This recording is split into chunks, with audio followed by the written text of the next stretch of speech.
Welcome to the Creative Ticket podcast, brought to you by Pacific Video. I would like to start by acknowledging the traditional custodians of the land on which this podcast has been originally created, the Gadigal people of the Eora Nation. I pay my respects to their elders, past, present, and emerging, and extend that respect to all Aboriginal and Torres Strait Islander people listening today. I am Geraldo Rodriguez, Sydney-based actor, writer, and director, and on this podcast I'll talk to artists from all over the world about their craft, their careers, inspirations, and insights. If you are an arts fanatic like myself, make sure to follow and subscribe so you won't miss out on new episodes. Paula Sabbaga is a screenwriter living in Los Angeles, US. She has worked in multiple TV series as a writer, executive story editor, and story editor. Recent credits include TV series Walker and The Dynasty. She has a master's degree in screenwriting. She received a CBS Fellowship. Welcome to the Creative Ticket, Paula. It is a joy to have you on the show. Thank you so much. It's a joy to be here. It's a joy to see you again. It's a joy to see you and to speak in a different language that we've ever spoken with before. This is very interesting. We get to see our personalities when we're not speaking our native tongue, Portuguese. That's really interesting. How do you feel your personality changes when you switch to English? Ooh, that's a great question. I think my voice is a little bit friendlier. I think I speak with a smile on my face. I don't know why. So I don't know. I think usually in Brazil, or at least my perspective of it, and please share with me if you agree, but I think we tend to be friendly in general, regardless of everything. We tend to, be warm. And when I moved to the US, the natural sort of way of being wasn't like that. So I felt like I needed to add something to my tone of voice, my tone of speaking, to actually kind of bring whatever it is that I thought was missing from that interaction. And I think whenever I speak with a smile on my face, that's my way of Brazilianizing the way I speak. That's really interesting. How about you? I feel that in Australia, people speak with their voice at the back of the throat. And I think that gives me a little bit more a sense of we share things just as much as we share things in Brazil, but I feel it's in a more reserved way. It's in a more internal way. It's not as open and as forthcoming. It's more you have to dig to the back of your throat to share them, I guess. That's awesome. And you've been in LA for 12 years now. Yes, 12 years. It was 12 years in August, so a little bit. 12 years in a month, if you want to get technical. Yeah. What a journey, eh? Yes. It's been a long journey. It took a while for LA to be home. But I still, every time I go to Brazil, I realize, LA is a second home. Brazil will always be that. Even if I never end up going back, I will always consider that home.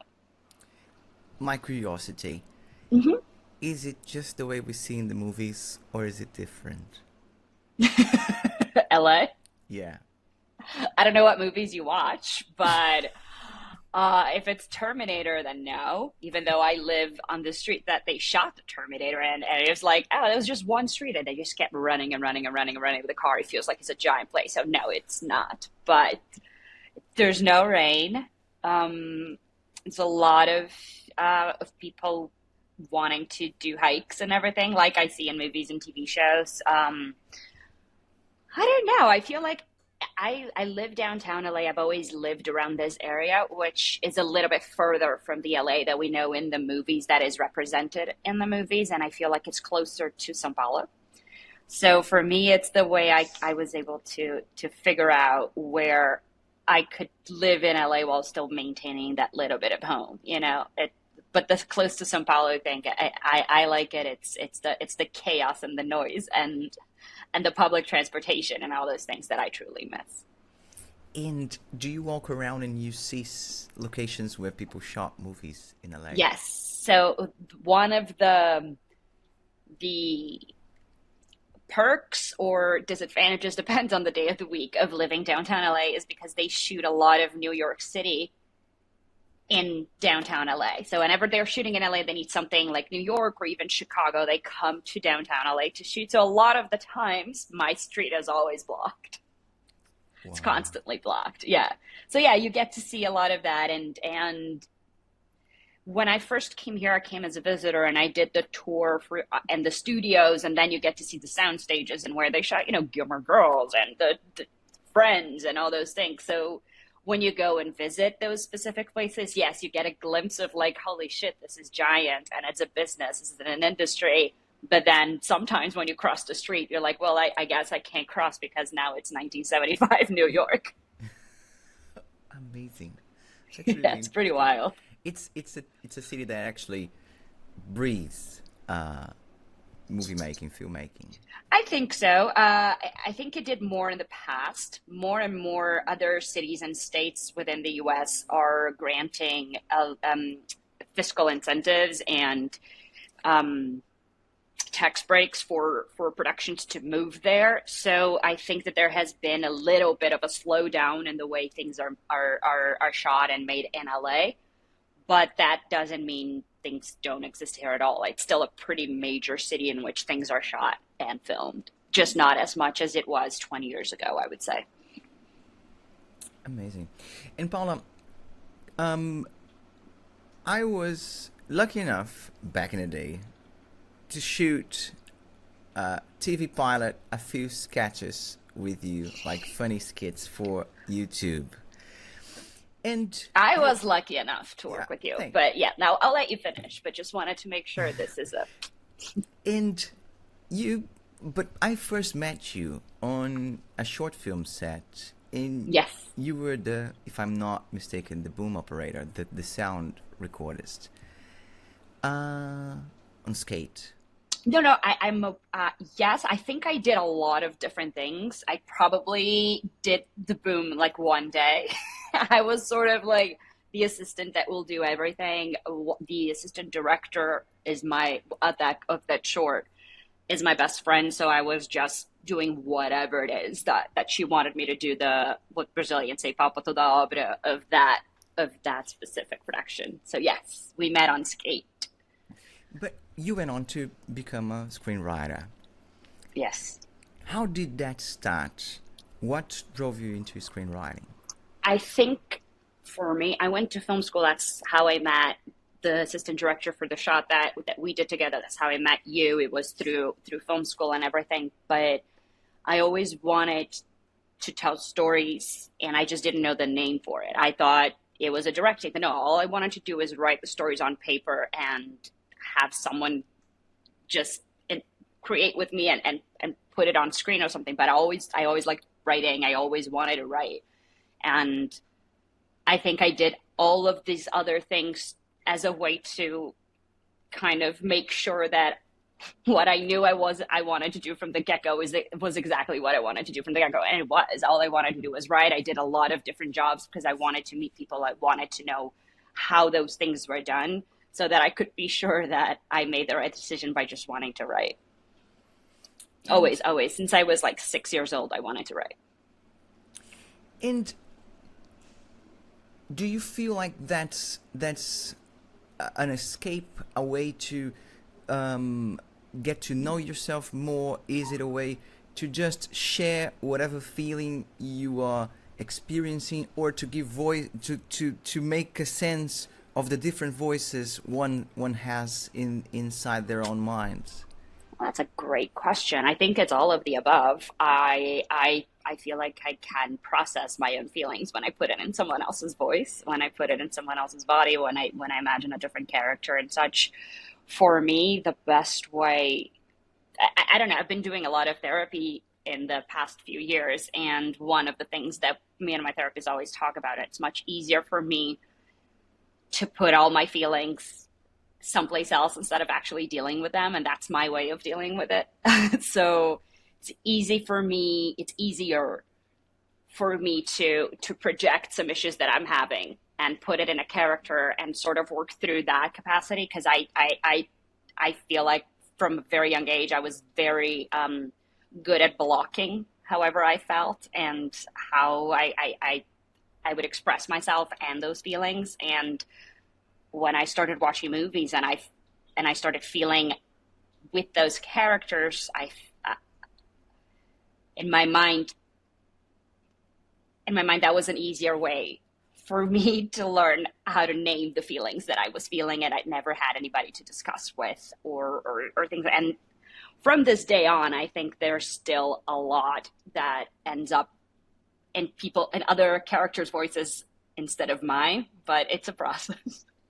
It's and I imagine it's something that, I mean, I think maybe every artist goes through that, like dives within and comes back and shares whatever they found. Is I think in drama school we used to say that drama is therapeutic. It's not therapy essentially because not always you have that space, like that sort of 100% completely safe space, but at the same time it's very therapeutic because it allows you to get in touch with your inner feelings. Yeah, and I think when you write or when you create, but specifically for me, when I watched, that's for me was like, oh, I understand feelings now because I empathize with this character and I understand what they're feeling now. Because of that, I understand what I felt in the past or what I'm feeling now, and all I wanted to do was, I think, preserve that and extend that to as long as I could. So in a way, for me, I moved from the audience to someone who makes the content for the audience to watch. But that's because I loved being an audience more than anything else. Amazing. And throughout these years, did it get easier to share whatever you were channeling? That's a great question. I don't know if it got easier. I think it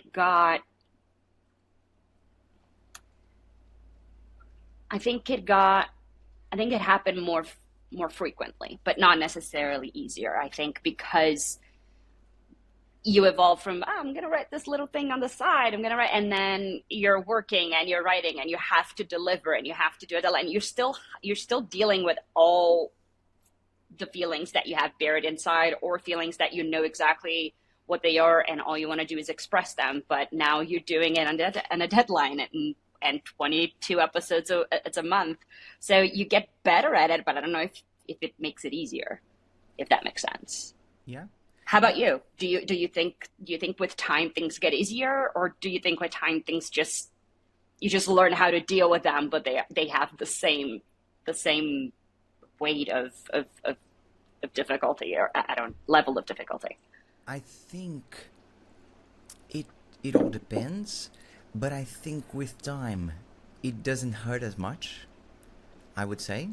I think at the beginning, if I had to do as an actor something that was difficult, it would hurt a little bit. It would be like more scary.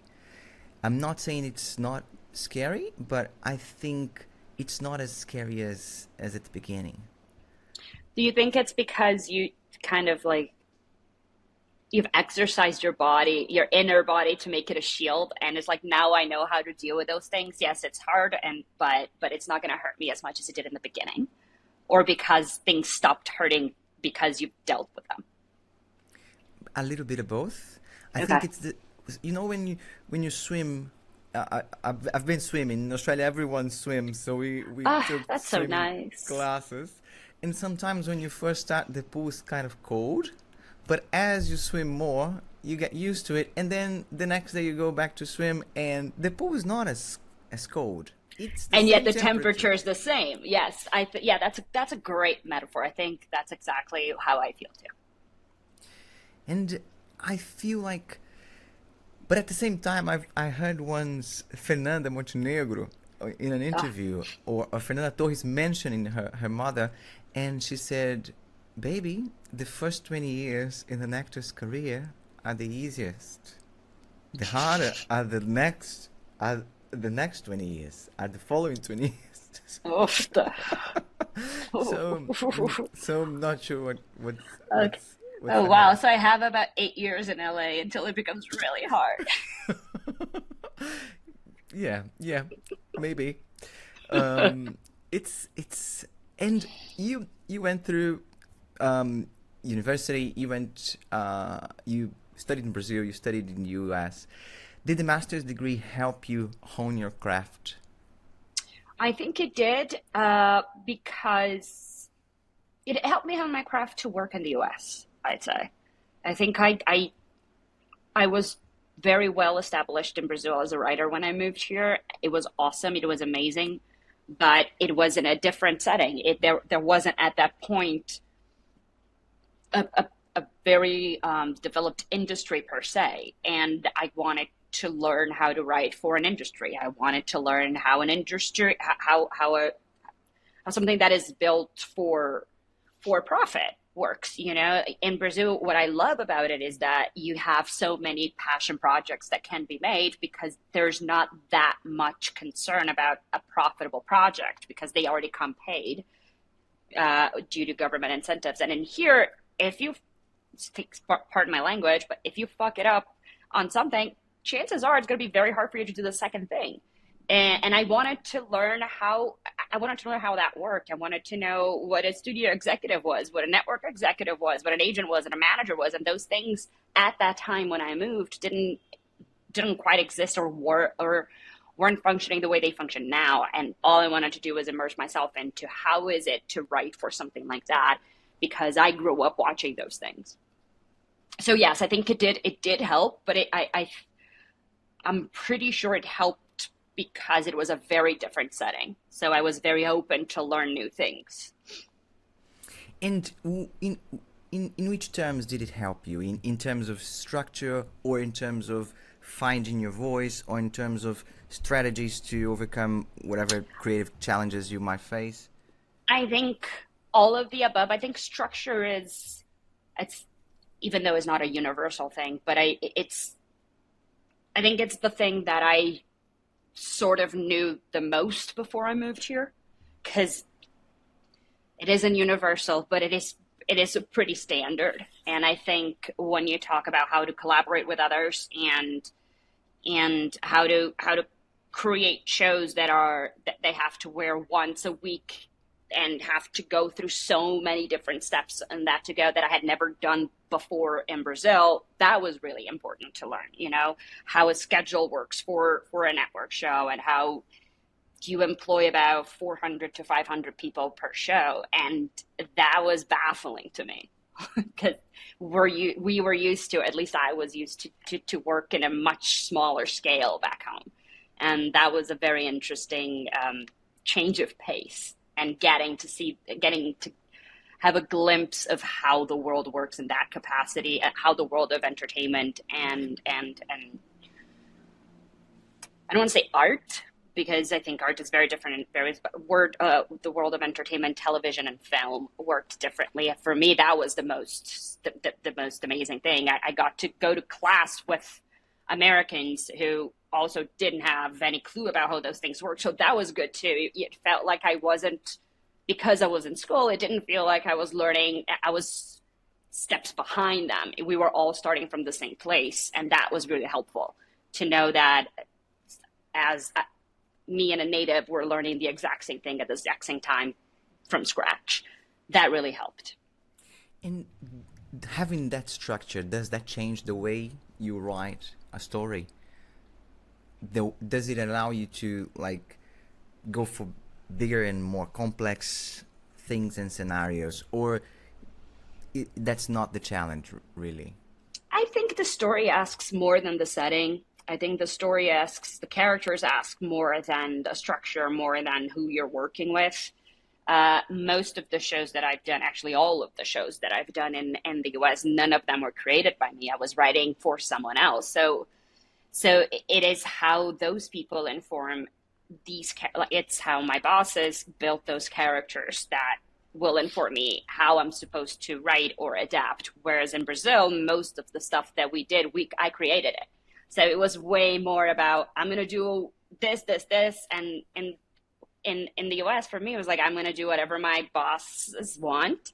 And I'm going to try to also put a little bit of my personality. Otherwise, I'm just a typist, and people hire different writers because of their different perspectives. But as long as you know how to work in someone else's voice and learn someone else's voice, I think you're fine. And that's, for me, was the biggest learning experience, to adapt to someone else's voice and still maintain a glimpse of what you want to say.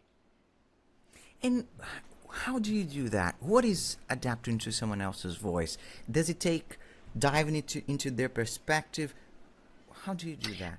I think it's depends on the project that you're in, right? I think when Dynasty was my first show in the US that I worked as a writer. I worked there for 3 years, and at the beginning, the only person who really knows these characters was my boss. She spent years developing the show, selling the show, so she knew where that character was coming from, what were the sources, or what did she base them off of. And even though it was based off in a format, it was very different than the original soap. So a lot of it comes from her. It's like, okay, so this character, we understand what they are because we've read it in a script, in one script, but there are about 120 episodes. So where do we take them?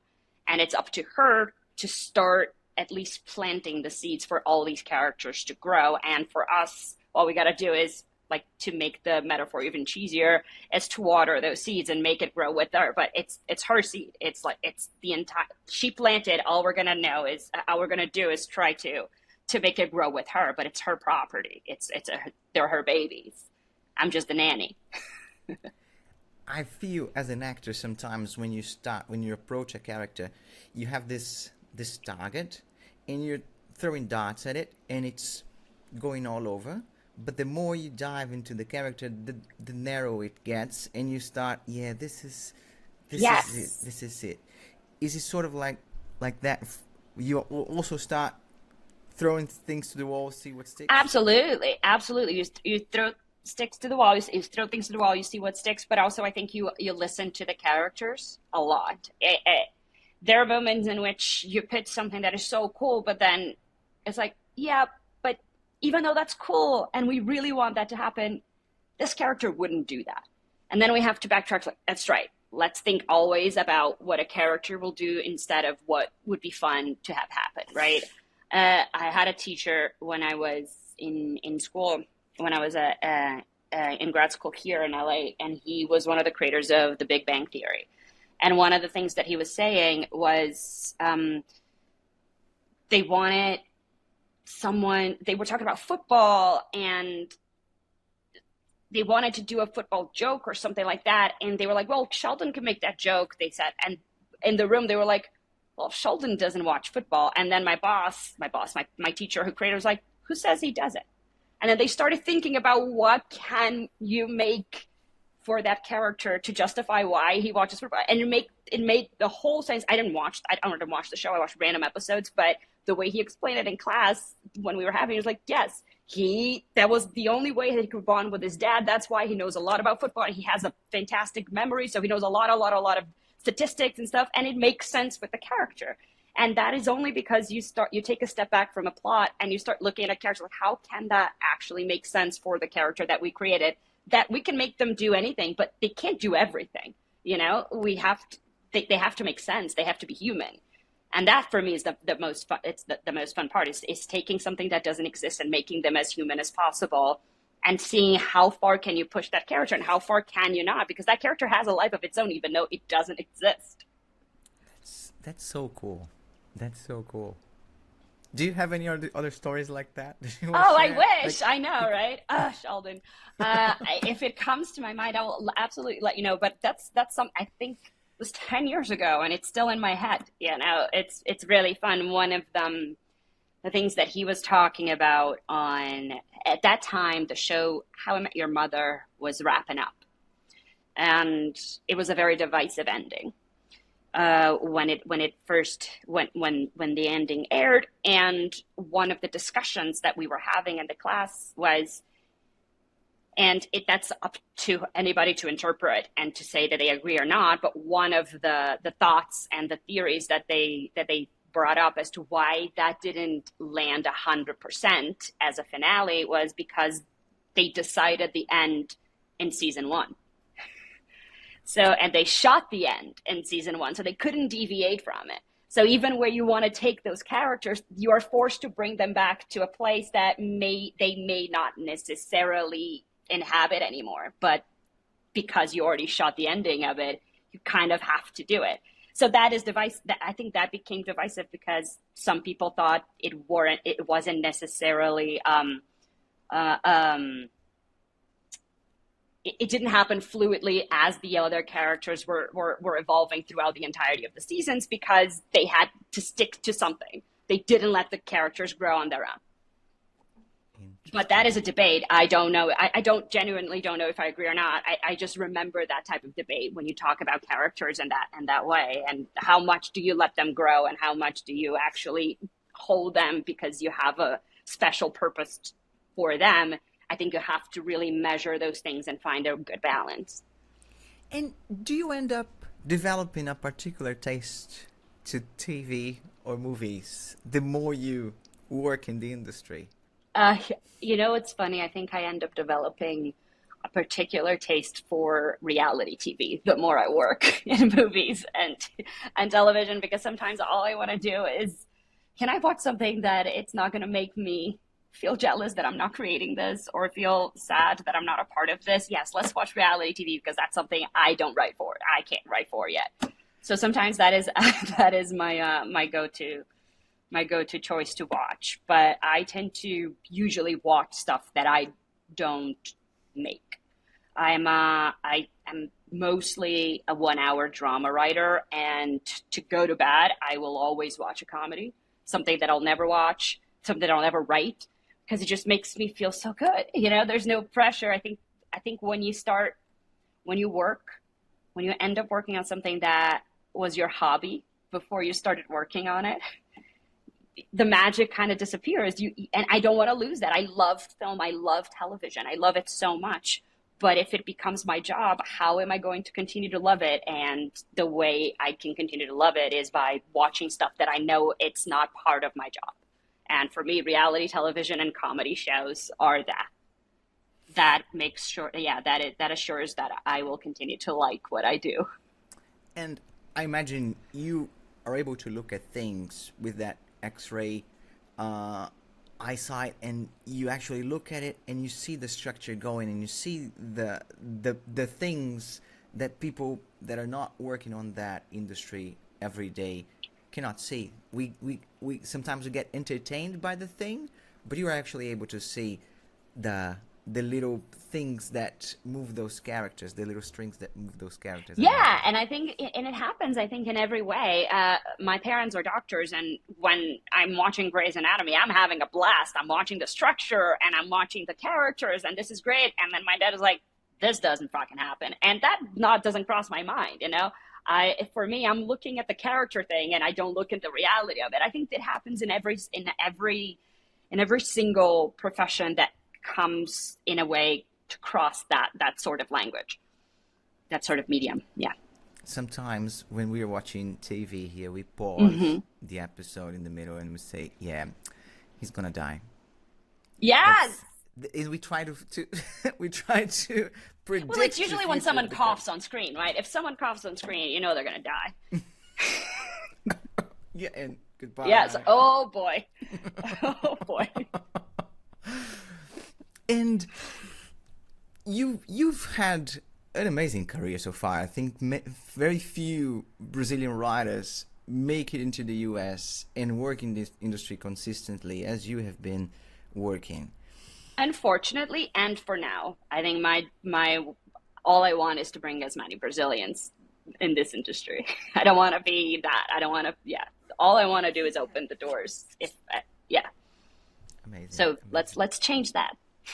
But please continue. You were one of the first, let's say then. And I imagine you work, or I would like to ask if you work on two aspects of your career: the craft aspect and the professional networking, entrepreneurial side of it, or if it's all the same thing for you. I think, no, I think they're separate things, but I think you can't really succeed in just one of those. So they have to always have some element of comparison. I think most of the jobs, I wrote a script that won some contests and got me a manager. And that script is also what got me into the CBS program that ended up getting me on Dynasty. I wrote other stuff since, but then when I got Dynasty, after 3 years, I went to work on Walker because one of the writers on Dynasty had worked with me. And one of the writers on Dynasty created Walker, and she had worked with me. So she asked me to go work with her. And after I left Walker, I then went to work on a different show called The Hunting Party, where also another writer on Dynasty that had worked with me on Dynasty asked me to write for him.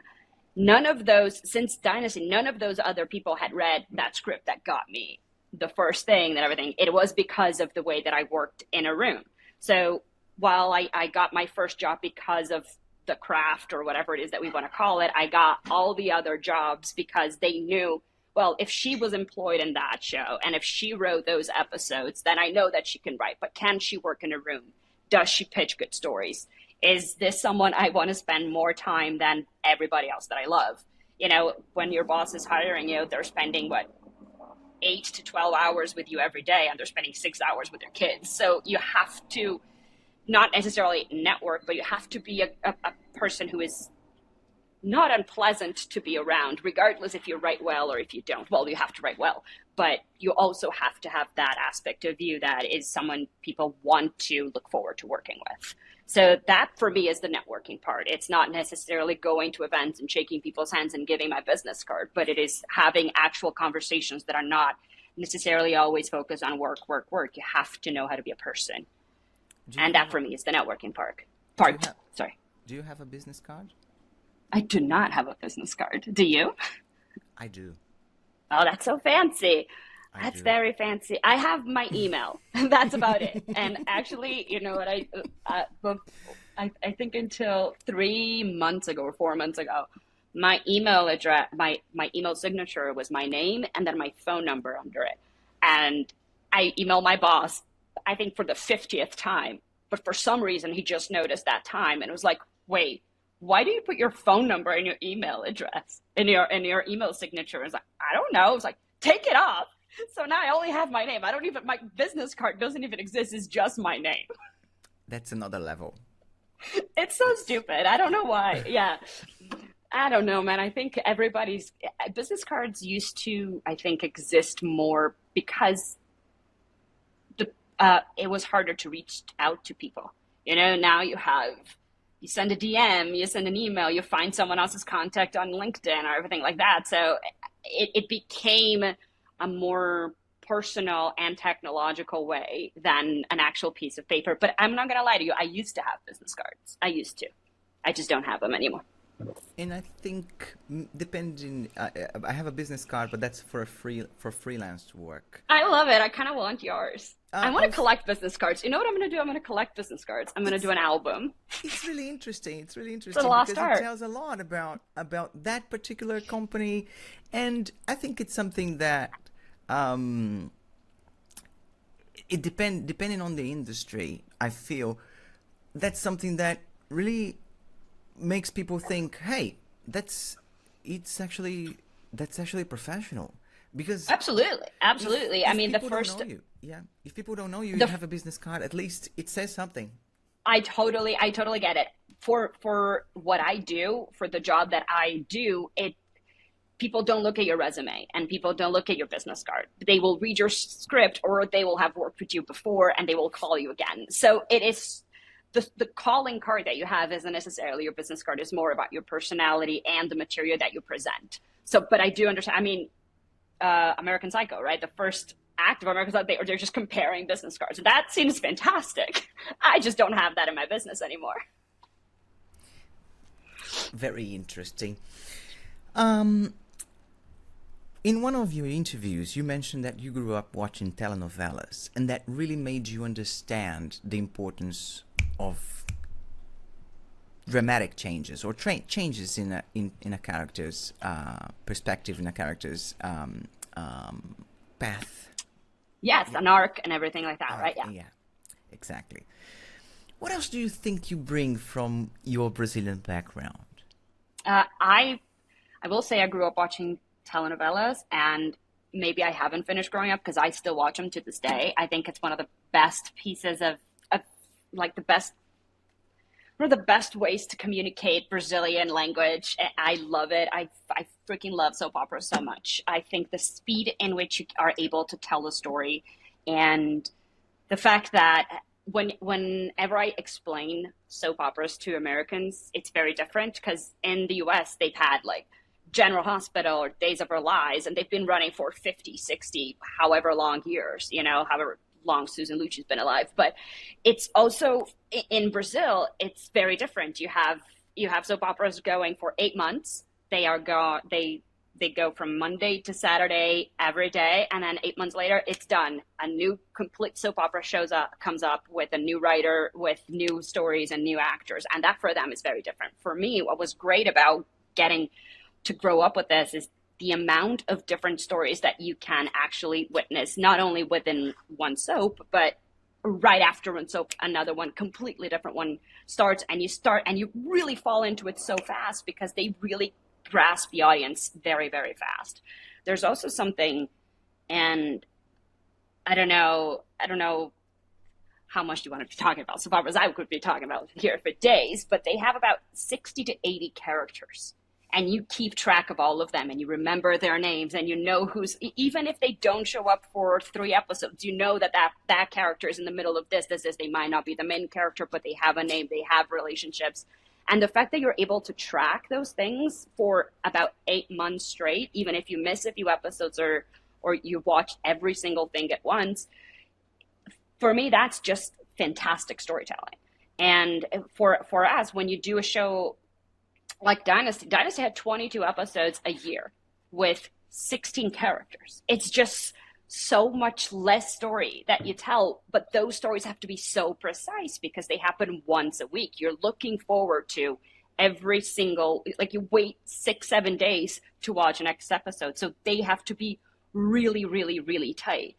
And in Brazil, you can miss a few episodes and still follow the thread. But for that to happen, you really need to be able to tell so many stories at once. Otherwise, if you tell one story for 8 months straight, every single day, people get very exhausted. And on Dynasty, you could tell one story in an entire year because you get to see it once a week only. And that's just a different way of telling things. And what I think I can contribute when I'm in a room is it's the amount of stories and the amount of things that I can have to make the pace go faster. It's like, okay, I know we've been talking about this character. They've been in love and whatever for 3 episodes. And that's not a Monday to a Wednesday. That is on the 1st to the 21st of a month.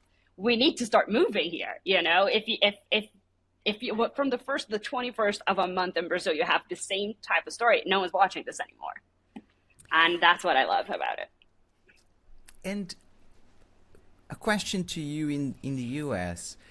Do you feel like the rhythm of life and the things that happen in Brazil from morning to evening is fast, slow, or the same as things that happen in the US from morning to evening? That's a great question. I don't know. I think I'm going to speak on my experience as a Brazilian and as someone who lives in the US for a long time, but as someone who worked in Brazil as well. I think we know how to be fast Brazilians know how to be fast and precise when it needs to happen. So we know that we can take a little bit longer doing things. You know, it's like, give me an hour. Okay, I'll do it in 20 minutes. For 40 minutes, I'm going to chill for a little bit. And I like that. You know, we know. So when push comes to shove, we can figure stuff out very quickly, but we are also very respectful of our own personal time. And in here, I think people give you so much more time to do the stuff that we are, well, like, we know we can do it in a heartbeat, but we will take the time, you know? I don't know. I feel, I don't know. I don't know if not that I said it out loud, maybe there isn't a difference. I don't know. I think it depends on the person. Well, I used to work when I first graduated from grad school here. I went to work for an agency for a year, and that is absolutely a non-creative environment whatsoever. All you're doing is picking up the phone and making sure a lot of things happen at once. And I was a really good assistant. I was a really good assistant because I knew how to do 10 things at once, because our attention span is always like this. And a lot of people who worked next to me didn't have that skill set. And I think it's because we know how to fix things fast. And for them, they just need to know, they just need the speed. They work long, we work fast. I think that's the difference. The work is the same, but we work faster and they work longer. That's really interesting. I meant also, I loved your perspective, but I meant also in a sense that in the country or in the place, things, you get up in the morning, you see the news at 7. At 7:45, something turned those news 180 degrees. At 8:30, another 180 degrees. And so by the time you go to bed, the world just turned around completely. Mm-hmm. Is that the same in the US? Lots of things happening, and to keep track of what's going on and what's what's news at the time, you go from 0 to 100 in a day. I see. I think it depends on your personality. I think if you are someone who wants to be aware of every single thing that is happening, it's your personality. It depends on when you are. What I noticed more here, at least, is the higher up that you are. I mean, if you're an assistant, you're going to have to deal with the 180 times 100 every day. But if you're the higher up you are, when you become a boss or you become a showrunner and all those things, what I have at least heard from people say that is, once there's an issue, I will wait until the end of the day. Usually that issue doesn't exist anymore because other people have gotten there, have either fixed it or prevented it, or because of the round and round and round things that happen, I know things will suffice. So I think it depends on where you are in life. You can just wait until the world will turn, and I mean, a 180, if you times 2, you'll get to the same place, right? So right. Interesting. And do you see a difference between Paula from 15 years ago as a writer to Paula as a writer today? And are there similarities? Yes. Both. I think I have always done, even before I was writing scripts, when I was writing just, essays for school, or when I was bored and you write a book for yourself, like that type of stuff. I've always liked adding humor, and that will never change. Even I've always write dramas. People ask me if I want to write comedies. I don't. I like dramas because I like adding humor, not expecting the humor, not always having to have the humor. For me, that's the little bits and pieces. That's always going to be, well, I'm not going to say always, but that's always been what I like to do. And I believe it's always going to be what I'm going to do. Can't promise. But the the Paula from now, as opposed to the Paula from 15 years ago, is way more patient. Way more. I think if something didn't work, I would give up. If something, I don't know, I think because I have more patience with myself, because I understand myself, because I understand that it took, and it still takes years for me to understand feelings of myself, I am not going to look at something and say it's trash without giving it its proper time to mature. I think I've become a more mature person, and because of that, I've become a mature writer. That's beautiful to hear. That's really. I hope I'm right. That's so inspiring. That's really so inspiring. And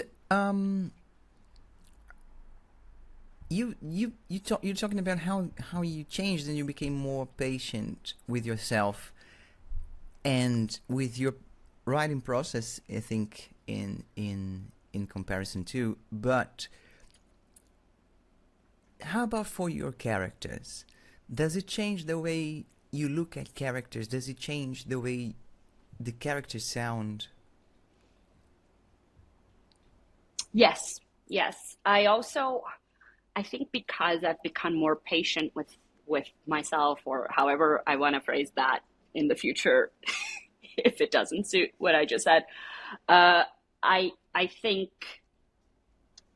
before I wanted to have my own stories. I wanted to tell stories that came from here and came from my head, that were put on the computer, and that was it. This is all the stories I want to tell. And by working on television more and more, all I want to do is collaborate with other people and find ways to tell the story with other people and change my mind. I love having my mind changed. I think the more and more I work on the shows, the more I want to work for other people and collaborate with them and have them create a character, and me learning how to make that character pop.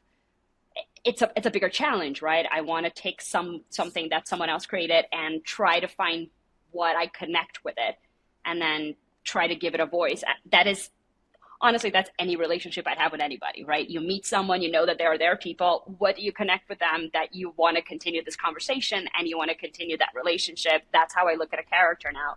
So I don't want to have kids. I just want to nanny others, the more that, I think. That's cool. That's absolutely, I'm on that boat too.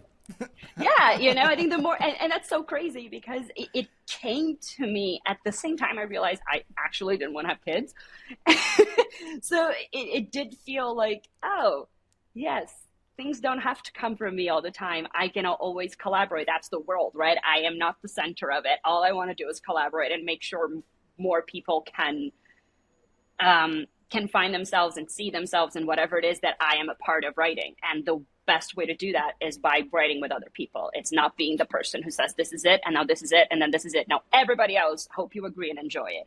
No, I like that someone wrote something and I imagine in a different way, and I add to it and they imagine in a different way, and then you give it to an actor who will read it in a different way, and then there's an editor who will cut it in a completely different way, and it's a phenomenal, the same freaking material seen through so many people's perspectives. It's just brilliant. I love it. There's nothing better. Do you think about the actors that are going to play the characters when you're writing? Yes. Depends. Yes, always. But when I'm writing for a show that's already cast, when I'm writing for a show that I know who that actor is and what their strengths are and what I like, when they do this or when they do that, I tend to write for their strengths that I love.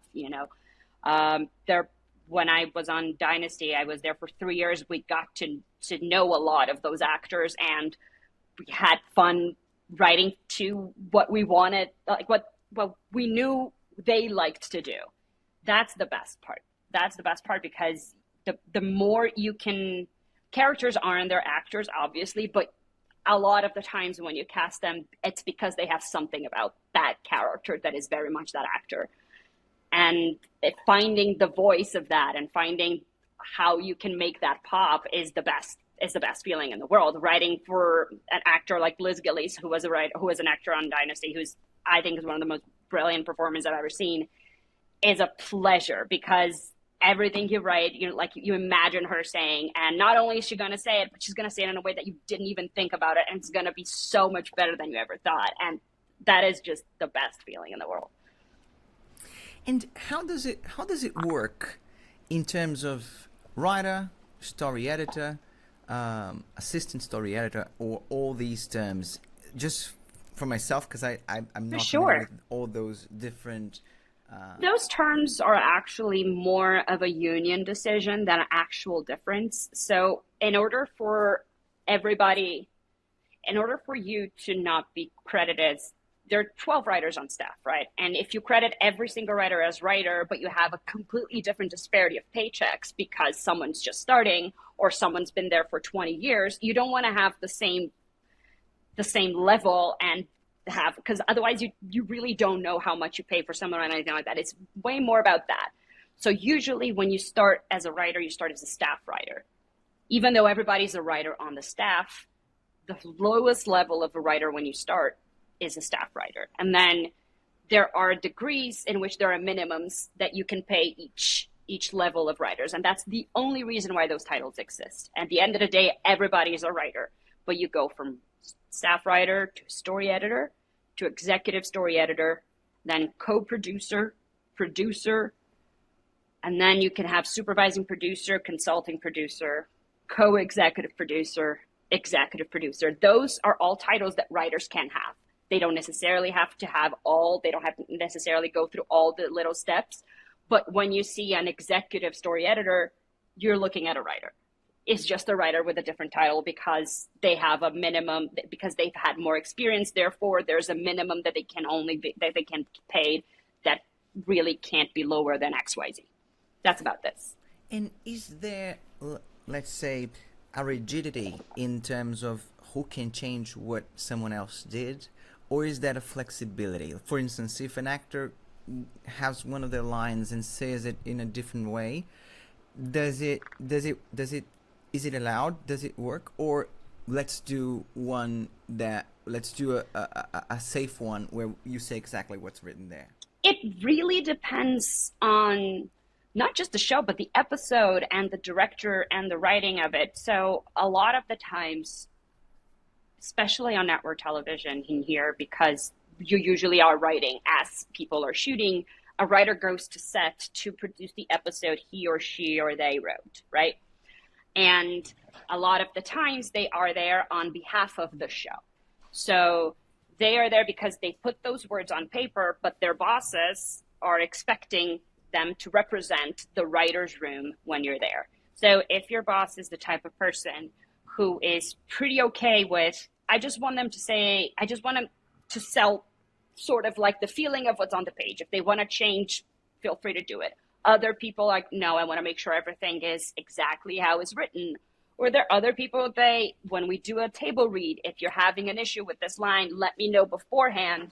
They usually do like a 24-hour sort of, before we shoot the scene, you have 24 hours to let me know if something works or if it doesn't. And then it's up also to the writer on set to decide if it's okay or not. I mean, if it's a word, if it's something that's not, I generally don't care. I think it's way more important to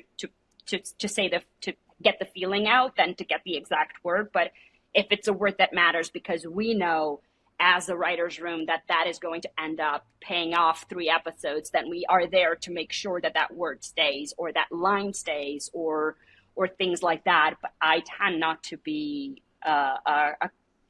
very strict when it comes to the word on the page, as long as it doesn't really jeopardize what's coming after or what came before. I think it's a collaboration, and the most important thing is for everybody to be on board with whatever it is that's been decided. And has it happened before that an actor asks you to change something, or have you gotten that request of? Oh, all the time. And I think, and a lot of the times, because it usually takes about 2 to 3 hours to shoot each scene, give or take, when you have like between 3 to 5 characters and everything, you're doing a rehearsal and then you're blocking and everything. And by that time, an actor usually talks to you about an issue with the scene, about an issue with the line. By that, you probably have about 40 to 50 minutes to communicate with your bosses if you think it's something worth communicating. If it's just like, hey, can I say okay instead of yes? I'm like, yes. I think people may check, but once I know my bosses well, I will know that that doesn't matter to them. But if I don't know, or if it's something bigger, it's like, hey, I know I'm super serious. Can we add a joke? Or, hey, I don't think I really like this. Can we give this to this? Or I don't think I would say that. Then that they will talk to me or what another writer on set. And then if I have a question, I will call my bosses. I will text my bosses, and then we will communicate amongst each other. And then we'll give them the answer. If for some reason they mention an issue within a line for me, I try to talk to my bosses. My bosses are not available. That's what I'm there for.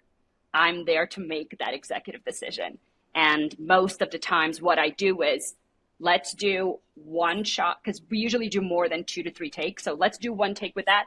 Everything else is fair game. Do whatever you want. At least we'll have that. And as long as you're comfortable. And then if they want another option, it's like, yes, I just don't want to say, but I don't know what I'm going to say. It's up to me to come up with it very fast. And that's the job. Amazing. And what do you feel is the next step for you as a writer? How do you, sometimes we have someone from outside, like a mentor or someone that will say, hey, Paula, I've seen you do this. I've seen you do that. I'd like to see you do such and such. Do you have that person, or do you yourself think in those terms? I think I do have that person, and I also do think about that by myself as well.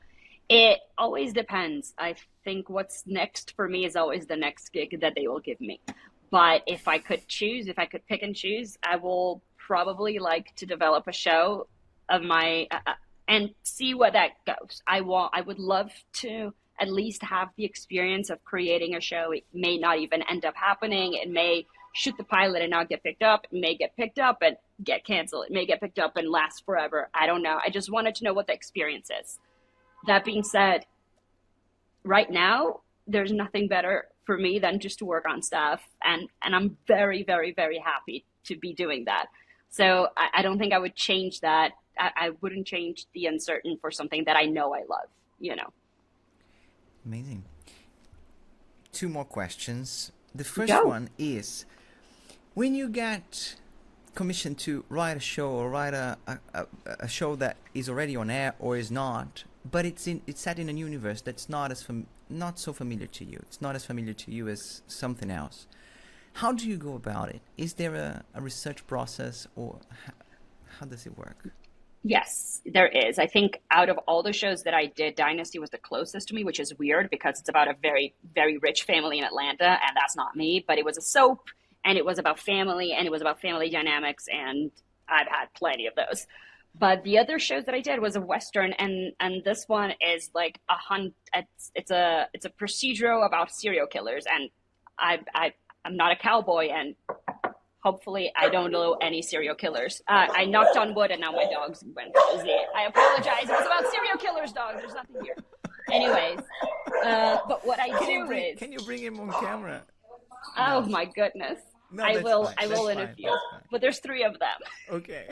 It's a lot. Is Walker a reshoot of an old show? Is that? Yes, Walker is a remake of Walker, Texas Ranger by Mr. Chuck Norris, but not with Chuck Norris. It was just his show, and then we did a reimagining of it.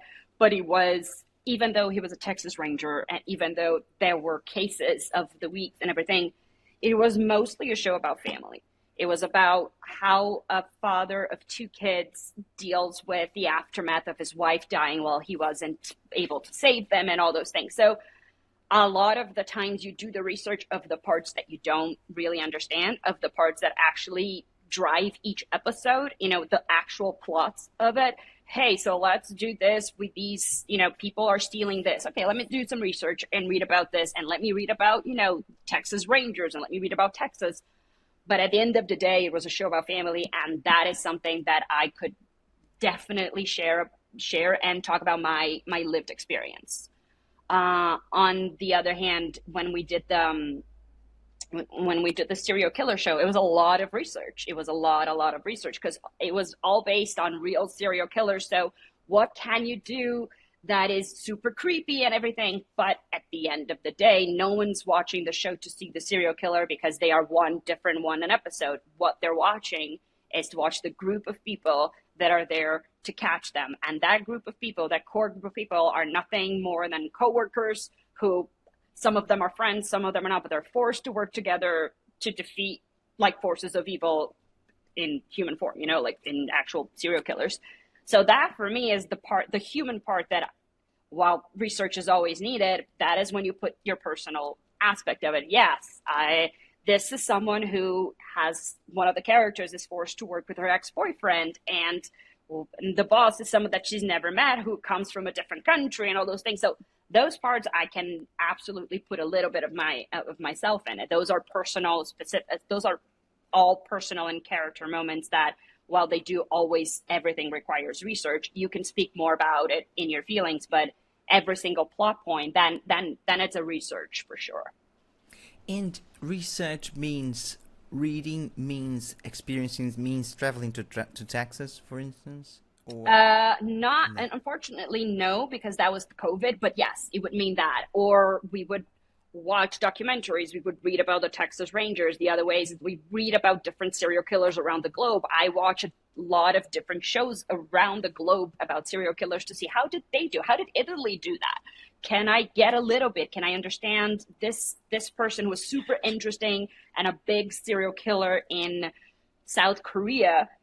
What would that be if I was thinking about having, like, what is that trait? How can I get that trait that I thought was really interesting? How can I add that to a character in here? You know, it's the research on the books, it's the research on the settings. You talk to people that worked in it. The guild, the Writers Guild in the US has I don't call it a device, but they have this database of people like NASA or biologists or doctors. If you want to talk specifics, they are there to help you out, and that's part of the research as well. You can go to Texas, you can call someone from NASA, you can have have conversations with medical legals. There are very different avenues that you can go about it, and that is always character and episode dependent. Amazing. That's really interesting. Paula, my last question is Yes, something I ask all the guests here on the Creative Ticket, which is, what makes you, you? Oof.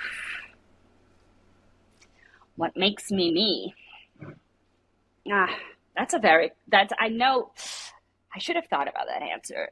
And I wanted to just what makes me is this, and I don't have it. But I think what makes me,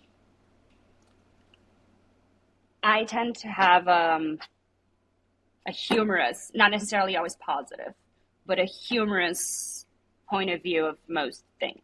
And I think that makes me. If I lose that, I think I'm in trouble. Amazing. And how about you? What makes you? What makes me me? I always think about it. It's different every time. But I find that sometimes I draw my zodiac sign. I'm Cancer. Mm-hmm. My ascendant is Pisces. And my moon is Aries. So I think I'm quick with making decisions, making calls, changing my mind. And I think for me, what keeps me interested in life is doing different things. I do different things as part of my career. I do different things as part of my profession. I do different things. I think it's stronger than me. And I think I'm trying to listen to those things that are stronger than me and just let them speak. That's amazing. No, I love it. I love it. I love it. It's your malleability, right? And I would add to the things that make you you, because I when I met you, it struck me as you struck me as someone as driven and as proactive and as positive. And I imagine it was Marcela that you were assisting for, Marcela Chamillon, or me and Marcela were assisting for Renata, but yes, the three of us are best friends. Yes. And I felt like, wow, I remember it to this day, because I remember someone said, yeah, that's something wrong with it. And you were like, yeah, but we'll make it wrong. We'll make it work. And to this day, I think that same spirit, that same strength, and that same wit and brightness and not street smart, but smart, is really smart, really and not as defensive smart, but a driven smart. Because sometimes people will be smart, but it's super defensive. It's a smart ass, right? Yeah. And that's not the case. And I feel like you've got a long way ahead, and looking forward to your next steps. I'll be cheering for you. I'll be taking those steps together too, buddy. Can't wait to work together again. Yeah, let's think of something. Fuck yeah. Cross Pacific. Across everywhere. Let's go to the moon. I don't care. We'll make it work. That's the spirit. Thank you so much for being here on the Creative Ticket, Paula. It's been a pleasure. Thank you for creating this. It's been fantastic. I've listened to a few old episodes too. It's awesome. Thank you for having me. It's a pleasure. Thank you for listening to the Creative Ticket podcast. If you enjoyed the episode, please remember to share this with your friends and family and subscribe so you can stay up to date with new episodes. Feel free to reach out to hello@pacificvideo.com.au for feedback and suggestions. We would love to hear from you. Take care